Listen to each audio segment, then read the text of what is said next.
Yun nga po, today's my video ay may nag-chat nga sa akin dito sa aking TikTok account. Sabi niya, hello morning, saan po location itong content niyo po? Thank you. So location po nito ay sa Ximen. So paano nga ba pumunta dito sa Ximen, na isa sa mga sikat na pasyalan ng mga turista dito sa Taiwan. So para sa iyo kung video ka, panoorin mo hanggang dulo.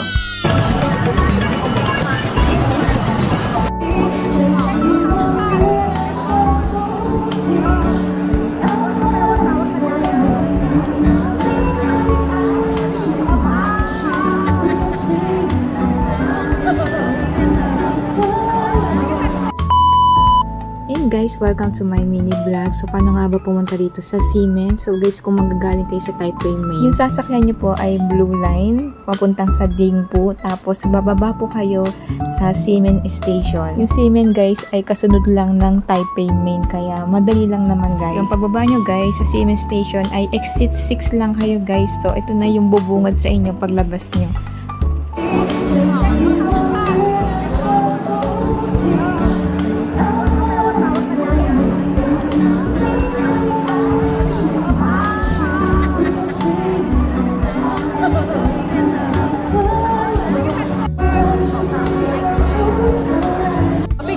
Picture.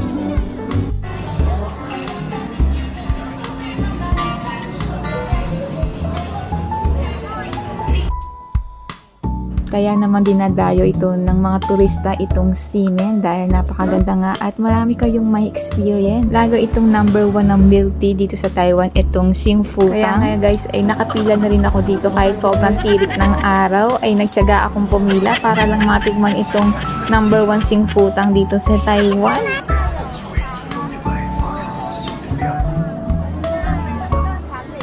Masarap ba? Oo. Wow, masarap daw. Try nyo din, guys. Yan, eto. Malambot! Oo. Kaya sabi ko sa iyo eh.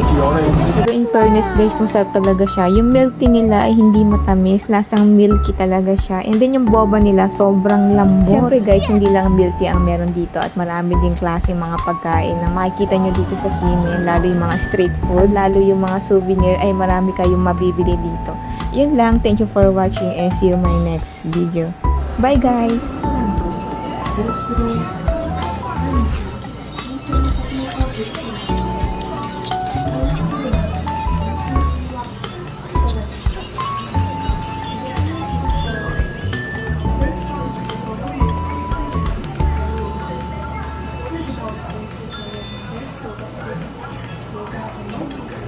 Ito yung sa atin.